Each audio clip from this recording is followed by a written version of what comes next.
मंगलम भगवान विष्णु मंगलम गरुड़ध्वज मंगलम पुंडरीकाक्ष मंगलाय तनोहरि गजाननं भूतगणाधिसेवितं कपितजम्बूफलचारुभक्षणम् उमासुतं शोकविनाशकारिकं नमामि विघ्नेश्वरपादपङ्कजं सीतानाथसमारम्भां श्रीरामानन्दारमध्यमाम् अस्मदाचार्यपर्यन्तां वन्दे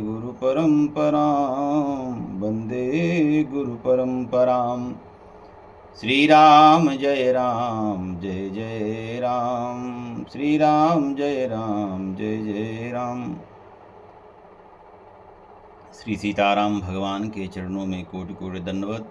गुरुदेव भगवान के चरणों में कोटि कोटि दंडवत। सभी संतों भक्तों को दंडवत प्रणाम। जय जय श्री सीताराम। भगवत कृपा से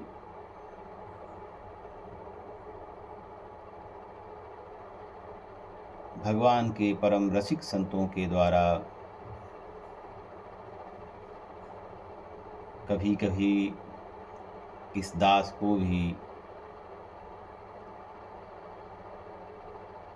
अत्यंत रसमयी कथा श्रवण करने का लाभ मिल ही जाता है। आज प्रभु की कृपा से बहुत ही विलक्षण संत के मुखारविंद से भले ही 4 शब्द सुनने को मिले, पर हृदय द्रवित हो गया, आह्लादित हो गया, आनंद में भर गया।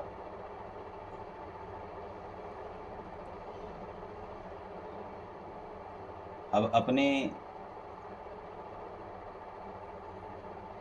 जो समझ में आया,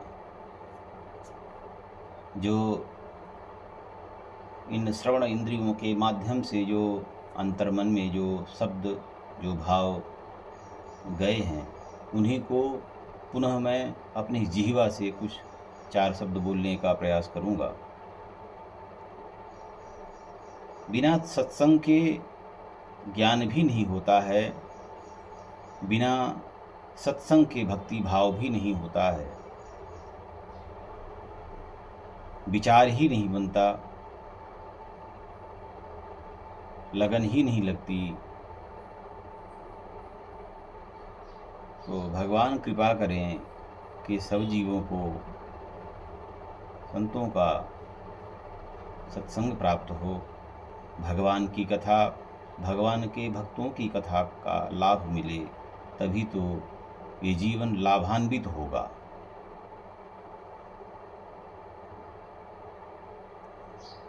सभी जीवों के हृदय में भगवान और उनकी शक्ति स्वरूपा करुणामयी भक्ति जानकी राधा जी विराजमान हैं।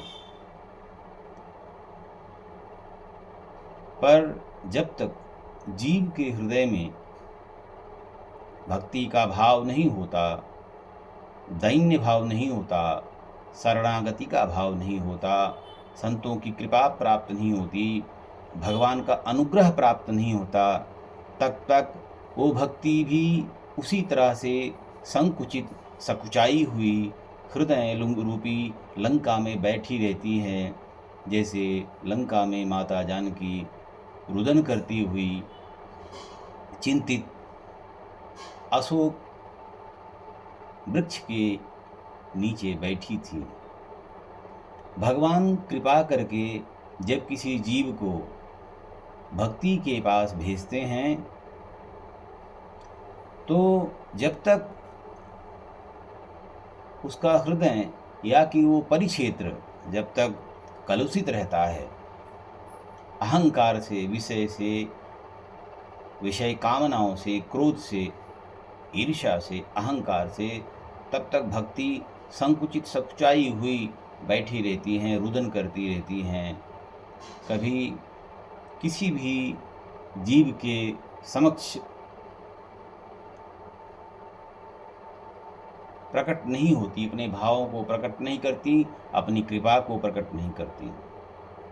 जब हनुमान जी महाराज राम जी की कृपा से जब लंका में गए और खोजते खोजते, क्योंकि हनुमान जी महाराज कर्मयोगी भी हैं, ज्ञान योगी भी हैं और भक्ति योगी भी हैं। ये सब होने के बाद ही भगवान कृपा करते हैं कि अब इसको तो भक्ति के पास भेज ही देना चाहिए। और ये भवसागर भी वही पार कर सकता है जिस पर राम जी अनुग्रह करते हैं, कृपा करते हैं, दया करते हैं। नहीं तो कोई जीव ये भवसागर को कैसे पार करेगा। जब राम जी की अहेतु की कृपा हुई तो हनुमान जी ऐसे ही छलांग मारकर ये सागर को पार कर गए। और फिर भवसागर पार करने के बाद भी उस दुर्गम लंका, जहाँ पर अहंकार, क्रोध, विषय, वासना, ईर्ष्या निवास करती थी, वहाँ पहुँचते हैं। और फिर भगवान की कृपा से ही विभीषण जैसे भक्त से मिलन होता है। फिर भक्त के माध्यम से भक्ति का मार्ग, भक्ति का अनुसंधान करने का, भक्ति के पास पहुँचने का साधन भी मिलता है। और हनुमान जी महाराज यहाँ पर यदि जीव की तरह जब माता जानकी के पास अर्थात भक्ति के पास पहुँचते हैं तो बहुत देर तक तो छुपे रहते हैं, हिम्मत नहीं होती है। क्योंकि जब तक काम, क्रोध, लोभ, ईर्ष्या, घृणा ये सब जल नहीं जाते, तब तक भक्ति के सामने जाएंगे तो भक्ति मुखरित नहीं होगी। भक्ति आपके समक्ष अपने करुणा कृपा को प्रकट नहीं करेगी, मुंह फेर लेगी। हनुमान जी जब प्रकट होते हैं तो माता जानकी को विश्वास नहीं होता कि भगवान के द्वारा ही ये भेजा गया जीव है जिस पर भगवान ने अनुग्रह किया है। विश्वास दिलाने पर थोड़ी देर के लिए माता जी हनुमान जी महाराज के सामने अपने नेत्रों से देखती तो हैं, लेकिन वो करुणा, वो कृपा, वो दया फिर भी प्रकट नहीं होती है। पर हनुमान जी प्रार्थना करते हैं कि माँ मैं समझ गया, जब तक इस लंका में जो दोष हैं, विकार हैं, उनको मैं जला के खाक नहीं कर दूंगा, तब तक आपकी कृपा मुझे प्राप्त नहीं होगी। और हनुमान जी उसमें माता जी का आशीर्वाद लेके लंका में जो दोष हैं, जो अहंकार, जो सोने का अहंकार था, जहाँ पर ईर्ष्या थी, जहाँ दोष था, विषय क्रोध को जलाकर राख कर देते हैं, फिर जाते हैं। तब भक्ति माता जी हनुमान जी के लिए वरदानों का, आशीर्वाद की बौछार कर देती हैं। इसको बहुत सहज भाव में समझने की आवश्यकता है। ये सब चमत्कार होगा कैसे? जैसे एक किसान यदि कभी खेतों में खेतों से अनाज पैदा करना चाहता है तो उसे तो पहले कर्म करना पड़ेगा, ज्ञान भी चाहिए और श्रद्धा भक्ति भी चाहिए, लगन भी चाहिए, तभी तो अन्न पैदा होगा। तो सबसे पहले खेतों में पड़े खरपतवार को आग जलाकर उन्हें जब जला देते हैं तब खेत बैक्टीरिया, कीटाणु और जो भी कचरा है, गंदगी है, उससे मुक्त हो जाता है। फिर कर्म करके खेतों की जुताई करते हैं, फिर जल स्रवित करते हैं, जल डालते हैं, और जब खेत तैयार हो जाता है, खेत में आर्द्रता आ जाती है, तब बीज को रोपित किया जाता है। और फिर धरती माँ की कोख से वही एक बीज हजारों अन्न पैदा करता है और फिर किसान बहुत प्रसन्न हो जाता है। इसी तरह से हम सब जीव,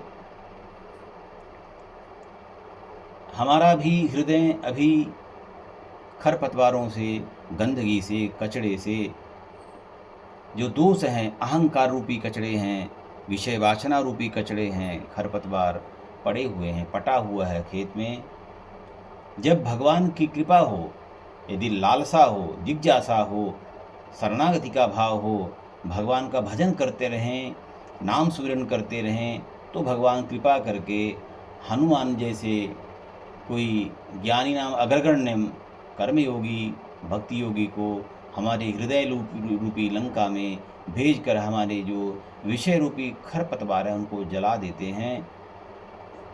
फिर उस जीव के हृदय में श्रवण के माध्यम से जब कथामृत की वर्षा होती है तो उसका हृदय द्रवित होता है, और जब हृदय द्रवित होता है तो भक्ति भाव के बीज जब आरोपित किए जाते हैं तभी भक्ति के बीज का स्फुरण होता है, उसके अंदर एक जिज्ञासा, एक छटपटाहट पैदा होती है भगवान की कृपा दया को प्राप्त करने के लिए, भगवान की अहित की आनंदमय कृपा प्राप्त करने के लिए, भगवान की इस छोटी सी मुस्कान पाने के लिए, भगवान के उस आनंद को पाने के लिए। ये भगवान का आनंद कौन है? ये माता जानकी हैं, राधा जी हैं। यदि कृष्ण भगवान ईश्वर हैं तो उनकी जो आह्लादनी शक्ति है वो राधा जी हैं। यदि भगवान ईश्वर हैं तो उनकी जो पराशक्ति है माता जानकी हैं, सीता हैं। तो जब कथा श्रवण के माध्यम से हम जैसे जीवों में जब अश्रु पात्र होता है तो हृदय जो अनंत काल से जो पाषाण की तरह हो गया है तो द्रवित होता है, और जब द्रवित होता है तो भगवान नाम रूपी जब बीज उसमें रोपित किया जाता है गुरुदेव की कृपा से, तो फिर उसमें अंकुरण आता है, फिर पौधे बनते हैं, फिर फल आता है, फिर हम सब जीव उस भक्ति रूपी फल को चखकर महा आनंद में डूब जाते हैं। तो इसीलिए कथा श्रवण का बहुत ही महत्व है। कथा अवश्य ही श्रवण करना चाहिए। जब कहीं योग्य वक्ता के द्वारा कथा का श्रवण करने का अवसर मिले तो अवश्य ही सुनना चाहिए, बार बार सुनना चाहिए, सुनते रहना चाहिए।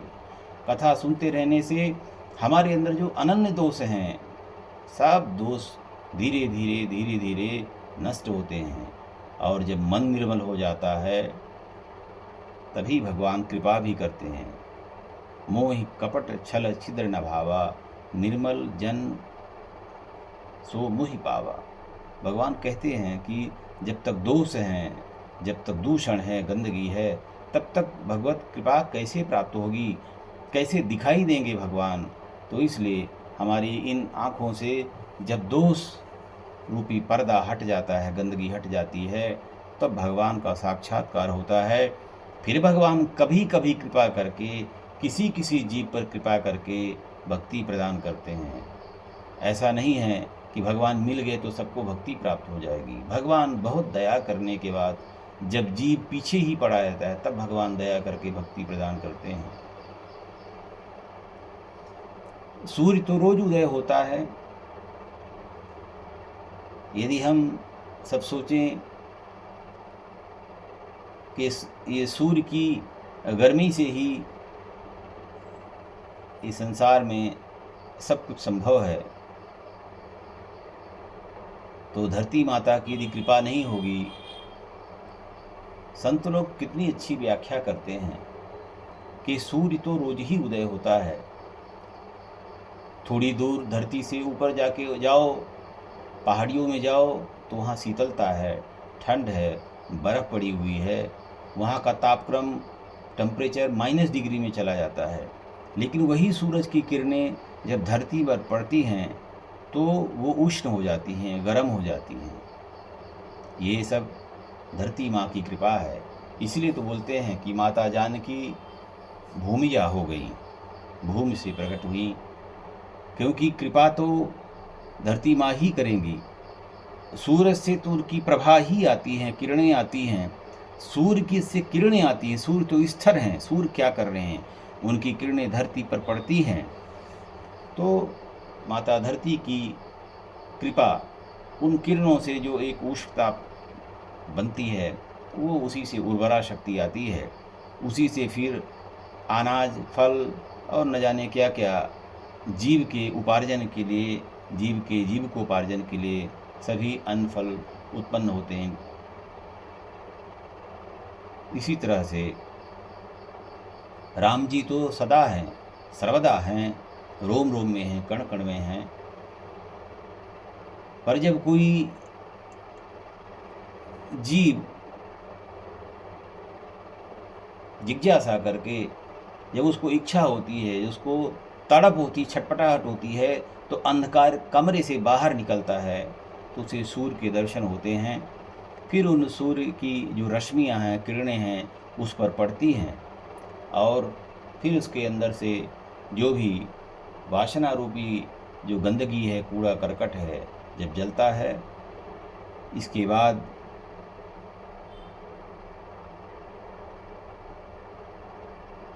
उस पर अश्रुपात की जब वृष्टि होती है, तो हृदय आर्द्र होता है। फिर वही भाव है कि भक्ति रूपी बीज रोपित होकर अंकुरित होता है, फिर पुष्पित होता है, फलित होता है। ये साधना जीव स्वयं नहीं कर सकता, ये तो कोई ब्रह्मनिष्ठ जो शास्त्रज्ञ है, जो विद्वान है, और जिनके हृदय में भगवान के प्रति भक्ति भाव है, वही कोई जब गुरु कृपा करके मार्ग बता देते हैं, फिर साधना करना पड़ता है, भजन करना पड़ता है। और भजन करते करते जब भगवान उस पर कृपा दृष्टि करते हैं, तभी उसको भक्ति की लालसा, शरणागति का भाव और जीवन में भगवान को पाने की इच्छा प्रकट होती है। जीव को साधन तो करना पड़ेगा, नाम जप तो करना पड़ेगा, पर उसके लिए भी भगवान से प्रार्थना करना कि हे प्रभु, मैं इस साधना पथ में बढ़ सकूं। जो भी बाधाएं आए तो आप ही हटाना, आप ही कृपा करना कि मेरी ये सारी इंद्रियां आपके नाम अनुसंधान में लगी रहें। आँखों से मैं आपके जो संत लाडले भक्त हैं, आपकी जो प्रतिमूर्ति है, उसका दर्शन करता रहूं। कानों से आपकी और आपके भक्तों की कथा सुनता रहूं। जीवा से आपके नाम का अनुसंधान करता रहूं, स्मरण करता रहूं, कीर्तन करता रहूं। हाथों से वंदन करता रहूं और पैरों से आपके मंदिर तक जाऊं, आपकी कथा पंडाल तक जाऊं। ये कृपा प्रभु बनाए रखना। और भगवान, मैं आपको कभी भूलूं नहीं, ये प्रार्थना तो अवश्य ही जीव को करना चाहिए कि हे भगवान, मैं तो पापात्मा हूँ, अनंत काल से अनगिनत पाप राशि, अनंत पाप के पहाड़ इकट्ठा करके रखे हैं भगवान। उनको आपकी कृपा के बिना कोई भी जीव कैसे पार कर सकता है। इसलिए प्रभु मुझ पर भी कृपा करें कि मैं उन जो पाप राशि हमने कमा के रखी है, उसका क्षय हो जाए, क्षरण हो जाए, और मैं आपके उन चरणों को देख सकूं, निहार सकूं, मैं भी सत्संग सुन सकूं, मैं भी भजन कर सकूं, मैं भी उस आनंद को प्राप्त कर सकूं जिसके लिए अनंत काल से न जाने कितने ऋषि मुनि तपस्वी साधु महात्मा लगे हुए हैं। हे प्रभु, मुझ दीन पर भी दया करें भगवान। मैं अनाथ हूँ प्रभु, मैं कहाँ जाऊँ, मैं आपकी शरण हूँ, आपके सिवा मेरा कोई नहीं है। लोकाभिरामं रणरंगधीरं राजीवनेत्रं रघुवंशनाथं कारुण्यरूपं करुणाकरन्तं श्रीरामचन्द्रं शरणं प्रपद्ये। श्रीराम राम रघुनंदन राम राम, श्रीराम राम भरताग्रज राम राम, श्रीराम राम रणकरकश राम राम, श्रीराम राम शरणं भव राम राम।